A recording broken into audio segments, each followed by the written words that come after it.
it's Jana Cosler here, coming to you live from spring break. We're just out here enjoying the sun and the fresh air and having a great time. Wait, what? It's not spring break yet? We have one more day of learning? Oh, yeah, I knew that. Of course. Hello everybody, welcome back. Today is Friday, March 27th, and it is day 8 of at-home learning. So I'm gonna keep it pretty brief today. We're just gonna go over the second half of chapter 2, and we're going to analyze that a little bit, and then I'm gonna give you a couple updates and reminders, and then we're gonna party! Spring break! Anyway, we finished up chapter 2 yesterday, so we're gonna continue to analyze it the same way we have been analyzing the text, by looking at the structure and style, and then trying to figure out why did the author choose to structure the text this way. So we already said that the first half of chapter 2 was purely informational text. It was giving us that background, that historical context for the Jim Crow era and the segregation and then desegregation of schools.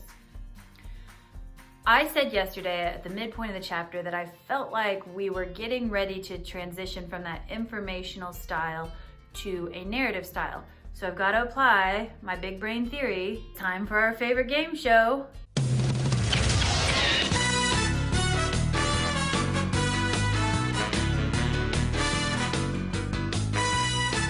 Guys, is it a narrative? Spring break edition.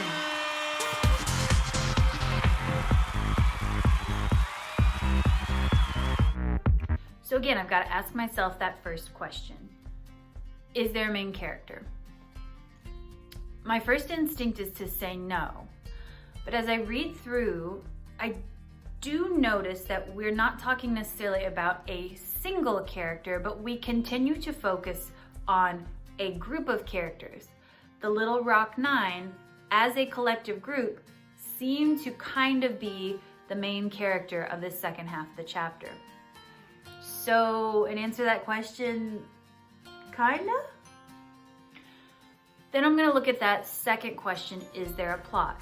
For the bulk of the second half of the chapter, yes, because we are focusing on the Little Rock Nine, and the focus of the rest of the chapter is that fight to desegregate schools, and once they finally get admitted to Little Rock Central High, the struggles they face while there, the taunts, the bullying, the threats they endure.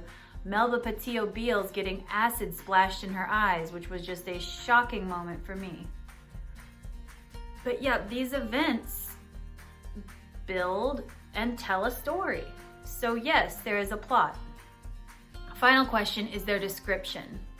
I do feel that as Shelley Tugas is conveying this experience to you, she does make an effort to put you in the shoes of the Little Rock Nine and kind of get a sense of what their experience was through this very difficult time. So I'd say, yes, there's description. Is it the most detailed description I've ever encountered? No, but I'd say so.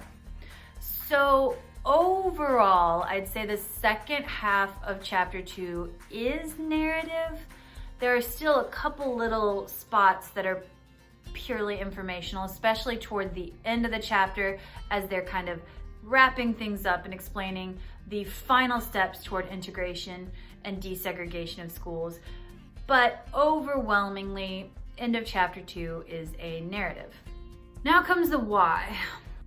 Why? Why structure this chapter this way? Why put it second? So we obviously know chapter 1 started the text to hook us in and grab our attention. We know that chapter 2 started with that needed background information so that you, the reader, could fully comprehend the story that you are reading. I'm not 100% sure why Shelley Tugas chose to switch back to the narrative of the Little Rock Nine midway through the chapter, but my guess is maybe she was a little worried about losing the reader. She had us with this really engaging opening, and then we got into the history. While interesting, it's less engaging. You kind of start to pull away from the story a little bit. If she didn't wrap up chapter 2 by putting us back in the story, letting us know what's happening with Elizabeth and her classmates, might have lost our interest. So that's my theory. I'd be curious to hear your theories in our discussion thread on Canvas. It did leave me with a question though. As a reader, I'm a little confused about where we go from here. I know that the focus of this book is the photograph and not the students, but we get pretty much their whole story by the end of chapter 2, and I know there are 2 more chapters left in the book. We're only halfway through, so I'm kind of like, where do we go from here? I'll be curious to see. So we'll find out about that after spring break. Spring break!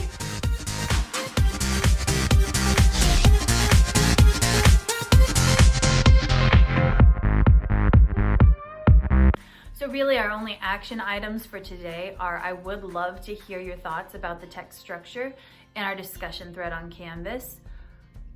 I would like to see you put in a little time on IXL. I check the scores every day and a lot of them have not changed in the last 2 weeks. So let's work on that a little bit. Remember that this week assigned was D2 and J1. D2 is the required and J1 is the optional extra credit. Last week's required skill was D3 with V1 as the optional extra credit. A note on IXL, those of you who are looking to work ahead, I did already post the assignment for after spring break on the IXL task list on our homepage. Okay, so if you're working at a level I or level J, please make sure you are doing C1 while people working at level H will be doing C3. There will be no new work assigned over spring break. The vlog will go quiet during that time. For those of you who've kept up with your work, you're ahead of the game. Those who haven't ever joined us here are gonna have a lot of work waiting on them when we get back from spring break. But do continue to read. It's so good for you. Please, please, please read. And remember that our yellow reading log will be due on Friday, April 10th. Over spring break, you are welcome to continue reaching out. I may not be quite as quick with the replies, but let's be real. I'm also not really leaving the house, so who knows? But there will be no new assigned work over break. You're welcome to kind of continue to work on what's already been put out there, but understand that there will be no new assignments after today until Monday, April 6th. That'll wrap us up for today. I want to thank those of you who have been following along and working diligently these last 2 weeks. You guys are rock stars. I want you to have an enjoyable break. I know that it's not probably what you envisioned it would be in your mind, but again, let's just remember to stay grateful that we are safe and healthy. Know that I miss you so much. And I can't wait until we get to see each other again. I love you and have fun, relax, and enjoy the time off the best way you can. Now, it's party time. Spring break!